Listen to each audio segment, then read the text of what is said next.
ಸ್ನೇಹಿತರೆ, ಮೀಡಿಯಾ ಮಾಸ್ಟರ್ಸ್ಗೆ ಸ್ವಾಗತ, ಸುಸ್ವಾಗತ. ಗೆಳೆಯರೆ, ಮ್ಯಾನ್ಮಾರ್ ಮತ್ತು ಥಾಯ್ಲ್ಯಾಂಡಲ್ಲಿ ಭೂಕಂಪ ಸಹಸ್ರಾರು ಮಂದಿಯನ್ನು ಬಲಿ ತಗೊಂಡಿದೆ. ಯಾರೂ ಯೋಚನೆ ಕೂಡ ಮಾಡದ ರೀತಿಯಲ್ಲಿ ಸಮಸ್ಯೆಗಳು ಸೃಷ್ಟಿಯಾಗಿದ್ದು, ಪ್ರವಾಸಿಗರ ಸ್ವರ್ಗ ಅಂತ ಗುರುತಿಸ್ಕೊಂಡಿದ್ದ ಥಾಯ್ಲ್ಯಾಂಡ್ ಅಕ್ಷರಶಃ ನರಕ ಆಗಿದೆ. ಹೀಗಾಗಿ ಈ ಮಹಾದುರಂತಕ್ಕೆ ಕಾರಣ ಏನು ಅನ್ನೋದನ್ನು ಹುಡುಕೋ ನಿಟ್ಟಲ್ಲಿ ಸಂಶೋಧಕರು ಪ್ರಯತ್ನಗಳನ್ನು ಮಾಡ್ತಾ ಇದ್ದಾರೆ. ಈ ಹಂತದಲ್ಲಿ ಮ್ಯಾನ್ಮಾರ್ನಲ್ಲಿನ ಅರ್ತ್ ಫಾಲ್ಟ್ ಈ ಭೂಕಂಪಕ್ಕೆ ಕಾರಣ ಅನ್ನೋ ಅಂಶ ಕೂಡ ಬಯಲಾಗಿದೆ. ಹಾಗಾದರೆ ಏನಿದು ಅರ್ತ್ ಫಾಲ್ಟ್?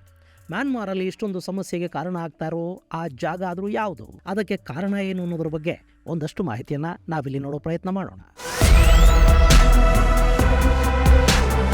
ಗೆಳೆಯರೆ, ಇತ್ತೀಚೆಗೆ ಮ್ಯಾನ್ಮಾರಲ್ಲಿ ಸಂಭವಿಸಿದ ಭೂಕಂಪನ ಮರಣ ಮೃದಂಗವನ್ನು ಬಾರಿಸಿದೆ. ಮೊದಲ ದಿನ ಅದರ ಎಫೆಕ್ಟ್ ಹೆಚ್ಚು ಜನಕ್ಕೆ ಗೊತ್ತಾಗಿರಲಿಲ್ಲ. ಆದರೆ ದಿನ ಕಳೆದ ಹಾಗೆ ಅದು ಸೃಷ್ಟಿಸಿರುವ ಭೀಕರತೆಯ ದರ್ಶನವಾಗ್ತಾ ಇದೆ. ಈಗ ಸಿಕ್ಕಿರೋ ಮಾಹಿತಿಯಂತೆ ಮ್ಯಾನ್ಮಾರ್ ಒಂದರಲ್ಲೇ ಸುಮಾರು 1700 ಮಂದಿ ಸಾವನ್ನಪ್ಪಿದ್ದಾರೆ. ಅಲ್ಲಿ ಮರಣದ ಪ್ರಮಾಣ ಮತ್ತಷ್ಟು ಹೆಚ್ಚಾಗಬಹುದು ಅಂತ ಹೇಳಲಾಗ್ತಾ ಇದೆ. ಇನ್ನು ಥಾಯ್ಲ್ಯಾಂಡಲ್ಲಿ ಬಲಿಯಾದವರ ಸಂಖ್ಯೆ 17ಕ್ಕೆ ಏರಿಕೆಯಾಗಿದ್ದು, ಇನ್ನೂ 80 ಮಂದಿ ಆ ಕಟ್ಟಡದ ಅವಶೇಷಗಳ ಅಡಿಯಲ್ಲಿ ಸಿಲುಕಿರುವ ಮಾಹಿತಿಗಳು ಬರ್ತಾ ಇವೆ. ಹೀಗಾಗಿ ಅಲ್ಲಿ ಕೂಡ ಸಾವಿನ ಸಂಖ್ಯೆ ಹೆಚ್ಚಾಗಬಹುದು ಅಂತ ಹೇಳ್ತಾ ಇದ್ದಾರೆ. ಇಷ್ಟೆಲ್ಲ ಘಟನೆಗಳ ನಡುವೆ ಈ ಸಮಸ್ಯೆಗೆ ಕಾರಣ ಏನು ಅನ್ನೋದನ್ನು ಪತ್ತೆ ಮಾಡುವಲ್ಲಿ ಕೂಡ ಸಂಶೋಧಕರು ಯಶಸ್ವಿಯಾಗಿದ್ದಾರೆ. ಗೆಳೆಯರೆ, ಈ ಮ್ಯಾನ್ಮಾರ್ ಇದೆಯಲ್ಲ, ಇದಕ್ಕೆ ಭೂಕಂಪನಗಳು ಹೊಸವೇನಲ್ಲ. ಅಲ್ಲಿ ನಡೆದ ಹಲವಾರು ಕಂಪನಗಳ ಪೈಕಿ ಅತಿ ಹೆಚ್ಚು ವಿನಾಶಕಾರಿ ಮತ್ತು ಅತಿ ಹೆಚ್ಚು ಭಯಂಕರ ಅನ್ನಿಸೋ ಥರದ ಕಂಪನಗಳು ಕಳೆದ ಒಂದು ಶತಮಾನದಲ್ಲಿ 4-5 ಬಾರಿ ಸಂಭವಿಸಿವೆ. ಅದಕ್ಕೆ ಕಾರಣ ಈ ಮ್ಯಾನ್ಮಾರ್ನ ಭೌಗೋಳಿಕತೆ. ನೀವಿಲ್ಲಿ ಮ್ಯಾಪಲ್ಲಿ ನೋಡ್ತಾ ಇದ್ದೀರಲ್ಲ, ಇದು ಮ್ಯಾನ್ಮಾರ್. ಇದರ ಸುತ್ತ ಬಾಂಗ್ಲಾದೇಶ, ಭಾರತ, ಚೈನಾ, ಲಾವೋಸ್ ಹಾಗೂ ಥಾಯ್ಲ್ಯಾಂಡ್ಗಳಿವೆ. ಇನ್ನು ಈ ಮ್ಯಾನ್ಮಾರ್ ಇರೋ ಪ್ರದೇಶದಲ್ಲಿ ಒಟ್ಟು 4 ಭೂಖಂಡಗಳು ಒಂದಕ್ಕೊಂದು ಸಂಧಿಸುತ್ತವೆ. ಮ್ಯಾನ್ಮಾರಲ್ಲಿ ಭಾರತ ಭೂಖಂಡ, ಯುರೇಷಿಯನ್ ಭೂಖಂಡ, ಸುಂದಾ ಭೂಖಂಡ ಹಾಗೂ ಬರ್ಮಾ ಮೈಕ್ರೋ ಪ್ಲೇಟುಗಳು ಸಂಧಿಸ್ತಾ ಇವೆ. ನಿಮ್ಮಲ್ಲಿ ಸಾಕಷ್ಟು ಜನರಿಗೆ ಮಾಹಿತಿ ಇರೋ ಹಾಗೆ ಭೂಮಿಯ ಆಳದಲ್ಲಿ ಚಟುವಟಿಕೆಗಳು ಹೆಚ್ಚಾಗಿರುತ್ತವೆ. ಹೀಗಾಗಿ ಅಲ್ಲಿ ಹೆಚ್ಚು ಭೂಕಂಪನಗಳು ಸಂಭವಿಸಬಹುದು, ಜ್ವಾಲಾಮುಖಿಗಳು ಕೂಡ ಏಳಬಹುದು. ನಮ್ಮ ಹಿಮಾಲಯ ಇದೆ ನೋಡಿ, ಅದು ಕೂಡ ಸೂಕ್ಷ್ಮ ಭೂಪದರಗಳನ್ನು ಹೊಂದಿದೆ. ಅಲ್ಲಿ ಕೂಡ ಭೂಮಿಯ ಆಳದಲ್ಲಿ ಚಟುವಟಿಕೆಗಳು ಹೆಚ್ಚಿರೋದ್ರಿಂದ ಆಗಾಗ ಭೂಕಂಪನಗಳಲ್ಲಿ ಸಂಭವಿಸ್ತಾ ಇರುತ್ತವೆ. ಅಲ್ಲಿ ಏನಾದರೂ ಭೂಕಂಪನ ಉಂಟಾಗಿ ಅದು ರಿಕ್ಟರ್ ಮಾಪಕದಲ್ಲಿ 7ಕ್ಕಿಂತ ಹೆಚ್ಚಿನ ಪ್ರಮಾಣದಲ್ಲಿ ದಾಖಲಾಗಿದ್ದೆ ಆದರೆ ಖಂಡಿತ ಮಾರಣ ಹೋಮ ಅಲ್ಲಿ ನಡೆದು ಹೋಗುತ್ತೆ. ಹಾಗೆಯೇ ರಿಂಗ್ ಆಫ್ ಫೈರ್ ಅಲ್ಲಿ ಕೂಡ ಇದೇ ಪರಿಸ್ಥಿತಿ ಇದೆ. ಜಪಾನ್, ಇಂಡೋನೇಷ್ಯಾಗಳಲ್ಲಿ ಭೂಕಂಪನಗಳು, ಜ್ವಾಲಾಮುಖಿಗಳು ಸರ್ವೇ ಸಾಮಾನ್ಯವಾಗಿರುತ್ತವೆ. ಯಾಕೆಂದರೆ ಅಲ್ಲಿನ ನೆಲದಾಳದಲ್ಲಿ ಸದಾ ಒಂದಷ್ಟು ಚಟುವಟಿಕೆಗಳು ನಡೀತಾ ಇರುತ್ತವೆ. ಹೀಗಾಗಿ ಅಲ್ಲಿ ಏನಾದರೂ ಆಗ್ತಲೇ ಇರುತ್ತೆ. ಇಂಥದ್ದೇ ಪರಿಸ್ಥಿತಿ ಮ್ಯಾನ್ಮಾರ್ನಲ್ಲೂ ಇದೆ.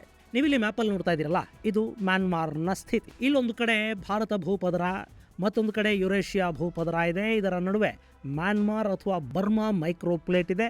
ಇವು ಒಂದಕ್ಕೊಂದು ಸಮಾನಾಂತರವಾಗಿ ಘರ್ಷಣೆಗಿಳಿಯುತ್ತವೆ. ಈ ಹಂತದಲ್ಲಿ ಯಾವುದಾದರೂ ಒಂದು ಭೂಪದರ ಮತ್ತೊಂದು ಪದರದ ಜೊತೆ ಸಂಘರ್ಷಕ್ಕಿಳಿದ್ರೆ ಅಲ್ಲಿಗೆ ಕಥೆ ಮುಗಿದ ಹಾಗೇನೆ. ಇಲ್ಲಿ ಈ ಭಾಗದಲ್ಲಿ ಭೂಮಿ ಕಂಪಿಸೋದು ಪಕ್ಕ.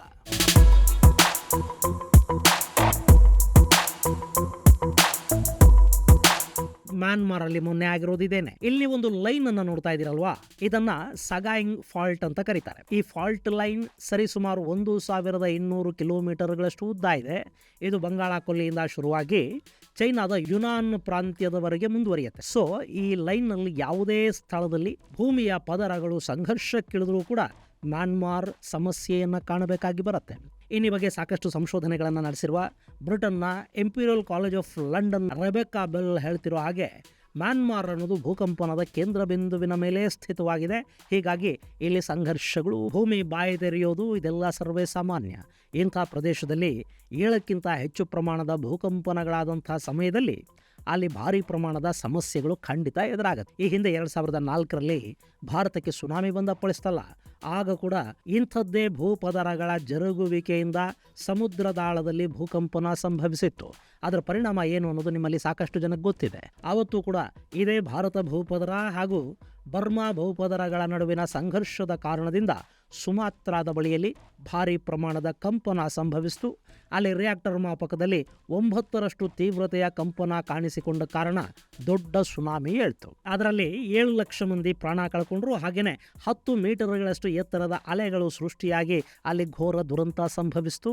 ಅವತ್ತು ಇದೇ ಫಾಲ್ಟ್ ಲೈನ್ ಅಲ್ಲಿ ಉಂಟಾದ ಕಂಪನವೇ ಆ ಸುನಾಮಿಗೆ ಕಾರಣ ಆಗಿತ್ತು. ಇನ್ನು ಈ ಫಾಲ್ಟ್ ಲೈನ್ ಇದೆಯಲ್ಲ, ಇದು ತುಂಬಾನೇ ಸೂಕ್ಷ್ಮ ಪ್ರದೇಶ ಆಗಿರೋದ್ರಿಂದ ಇಲ್ಲಿ 7 ಹಾಗೂ ಅದಕ್ಕಿಂತ ಹೆಚ್ಚಿನ ತೀವ್ರತೆಯಲ್ಲಿ ಭೂಕಂಪನಗಳು ಸಂಭವಿಸಿದರೆ ಅದು 106 ಕಿಲೋಮೀಟರ್ಗಳಷ್ಟು ದೂರದವರೆಗೆ ತನ್ನ ಪ್ರಭಾವವನ್ನು ಬೀರುತ್ತೆ. ಈಗ ಬ್ಯಾಂಕಾಕ್ ಅಲ್ಲಿ ಉಂಟಾದ ಕಂಪನಗಳಿಗೆ ಕಾರಣ ಇದೆ ಅನ್ನೋದು ಲಂಡನ್ ಸಂಶೋಧಕರ ವಾದ. ಇನ್ನು ಈ ರೀತಿಯ ಫಾಲ್ಟ್ ಲೈನ್ ನಲ್ಲಿರುವಂತಹ ದೇಶಗಳು ಅಲ್ಲಿ ಕಟ್ಟಡಗಳನ್ನು ನಿರ್ಮಾಣ ಮಾಡುವಾಗ ಒಂದಷ್ಟು ನಿಯಮಗಳನ್ನು ಪಾಲಿಸಬೇಕಾಗತ್ತೆ. ಭೂಕಂಪನಗಳು ನಡೆಯುವ ನಾಡಲ್ಲಿ ಸಹಜವಾಗಿ ಅದಕ್ಕೆ ತಕ್ಕ ಹಾಗೆ ಕಂಪನಗಳನ್ನು ತಡೆಯುವ ತಂತ್ರಜ್ಞಾನವನ್ನು ಬಳಕೆ ಮಾಡ್ತಾರೆ ಮತ್ತು ಇಷ್ಟೇ ಎತ್ತರದ ಇಷ್ಟೇ ತೂಕದ ಕಟ್ಟಡಗಳನ್ನು ಕಟ್ಟಬೇಕು, ಇಷ್ಟು ಪ್ರಮಾಣದ ಸೆಸಮಿಕ್ ಝೋನ್ನಲ್ಲಿ ಇಷ್ಟು ಬಲವಾದ ಬಿಲ್ಡಿಂಗ್ಗಳನ್ನೇ ಕಟ್ಟಬೇಕು ಅನ್ನೋ ನಿಯಮಗಳನ್ನು ಸಾಕಷ್ಟು ದೇಶಗಳು ಹಾಕ್ಕೊಂಡಿವೆ.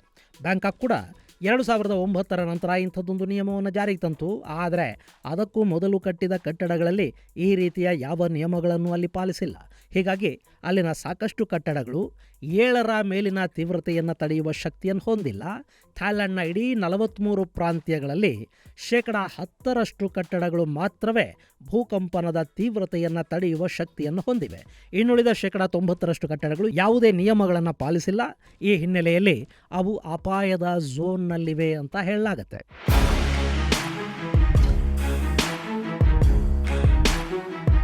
ಗೆಳೆಯರೆ, ಥಾಯ್ಲೆಂಡ್ ಇದೆಯಲ್ಲ, ಇದು ಅತಿ ಹೆಚ್ಚು ಪ್ರವಾಸಿಗರನ್ನು ಆಕರ್ಷಿಸುವ ಸ್ಥಳ. ಹೀಗಿರೋ ಸಂದರ್ಭದಲ್ಲಿ ಅಲ್ಲಿನ ಕಟ್ಟಡಗಳ ಬಗ್ಗೆ ಸರ್ಕಾರ ಹೆಚ್ಚಿನ ಗಮನವನ್ನು ಹರಿಸಬೇಕಲ್ವಾ?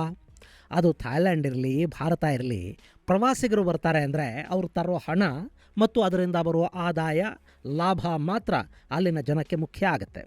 ಸರ್ಕಾರಗಳೇನು ದೇವರು ಮಾಡಿರೋವಲ್ಲ ನೋಡಿ, ಅವುಗಳನ್ನು ಮನುಷ್ಯರೇ ಮಾಡಿರೋದು. ಅಲ್ಲೂ ನಾವೇ ಇರ್ತೀವಿ. ಹೀಗಾಗಿ ಎಲ್ಲ ಸಡಿಲವಾಗಿ ನಡ್ಕೊಂಡು ಹೋಗ್ತಾ ಇರತ್ತೆ. ಈಗ ನಮ್ಮಲ್ಲಿ ಕೂಡ ವೆಸ್ಟರ್ನ್ ಘಾಟ್ಸಲ್ಲಿ ಯಾರು ಯಾವ ರೂಲ್ಸನ್ನು ಫಾಲೋ ಮಾಡ್ತಾ ಇದ್ದಾರೆ? ಹಾಗೆ ಮಾಡಿದ್ದಿದ್ರೆ ನಮ್ಮ ಕೊಡಗಲ್ಲಿ, ಚಿಕ್ಕಮಗಳೂರು ಭಾಗದಲ್ಲಿ, ಉತ್ತರ ಕನ್ನಡದ ಭಾಗದಲ್ಲಿ ಗುಡ್ಡಗಳ ಹಾಗೆ ಕುಸಿದು ಬೀಳ್ತಾ ಇದ್ವಾ? ಹಿಮಾಲಯದ ಪ್ರದೇಶದಲ್ಲಿ ಹಾಗೆ ಭೂಕಂಪನದಿಂದ ಕಟ್ಟಡಗಳು ಉರುಳಿ ಬೀಳ್ತಾ ಇದ್ವಾ? ಜನ ಸಾಯ್ತಾ ಇದ್ರ? ಹಣದ ಮೇಲಿನ ಆಸೆ ಎಲ್ಲವನ್ನ ಮರೆಸಿಬಿಡುತ್ತೆ. ಥಾಯ್ಲೆಂಡ್ ಏನಿದಕ್ಕೆ ಹೊರತಲ್ಲ. ಆದರೆ ಅದೃಷ್ಟವಶಾತ್ತು ಈ ಬಾರಿ ಬ್ಯಾಂಕಾಕಲ್ಲಿ ಕಂಪನಗಳ ತೀವ್ರತೆ 7 ದಾಟಿದ್ರೂ ಕೂಡ ಹೆಚ್ಚಿನ ಸಾವು ನೋವು ಅಲ್ಲಿ ಸಂಭವಿಸಿಲ್ಲ. ಆದರೆ ಮ್ಯಾನ್ಮಾರ್ಗೆ ಈ ಅದೃಷ್ಟ ಕೂಡ ಇರಲಿಲ್ಲ. ಗೆಳೆಯರೆ, ಹಾಗೆ ನೋಡಿದರೆ ಮ್ಯಾನ್ಮಾರ್ಗಿಂತ ಥಾಯ್ಲೆಂಡ್ ಸುಭಿಕ್ಷವಾದ ದೇಶ. ಆದರೆ ಅಲ್ಲೇ ಕಾನೂನುಗಳನ್ನು ಜನ ಪಾಲಿಸ್ತಾ ಇಲ್ಲ. ಇನ್ನು ಮ್ಯಾನ್ಮಾರ್ ಬಗ್ಗೆ ಕೇಳಬೇಕಾ?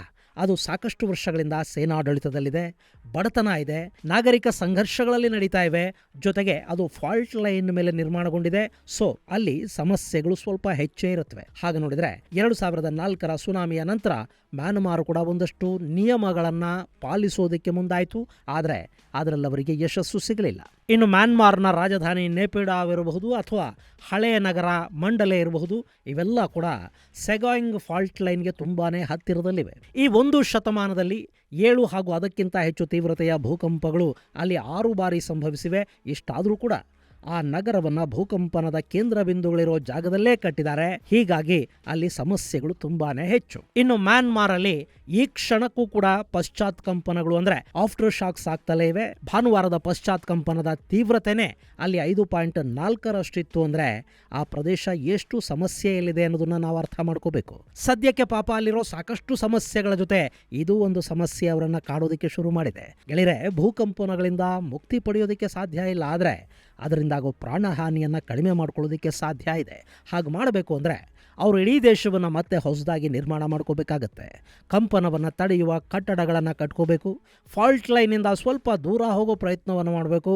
ಆದರೆ ಅದು ಸಾಧ್ಯವಾಗೋ ಮಾತಾ? ಬೆಟ್ಟದ ಮೇಲೊಂದು ಮನೆಯ ಮಾಡಿ ಮೃಗಗಳಿಗಂಜಿದೊಡೆಂತಯ್ಯ ಅನ್ನೋ ಹಾಗೆ ಫಾಲ್ಟ್ ಲೈನ್ ಮೇಲೆ ನಗರಗಳ ಕಟ್ಟಿ ಭೂಕಂಪ ಕಂಜಿದೊಡೆಂತಯ್ಯ ಅನ್ನೋ ಹಾಗಾಗಿದೆ ಮ್ಯಾನ್ಮಾರ್ನ ಪರಿಸ್ಥಿತಿ ಪಾಪ. ಇದು ಗೆಳೆಯರೆ, ಮ್ಯಾನ್ಮಾರಲ್ಲಿ ಆಗಿರೋ ಭೂಕಂಪನ ಹಾಗೂ ಅದಕ್ಕೆ ಕಾರಣವಾಗಿರುವ ಅಂಶಗಳ ಕುರಿತಾದ ಒಂದಷ್ಟು ಮಾಹಿತಿ. ಮುಂದಿನ ಸಂಚಿಕೆಯಲ್ಲಿ ಮತ್ತಷ್ಟು ವಿಶೇಷಗಳ ಜೊತೆ ಮತ್ತೆ ಭೇಟಿಯಾಗೋಣ. ಅಲ್ಲಿವರೆಗೆ ಜೈ ಹಿಂದ್, ಜೈ ಕರ್ನಾಟಕ.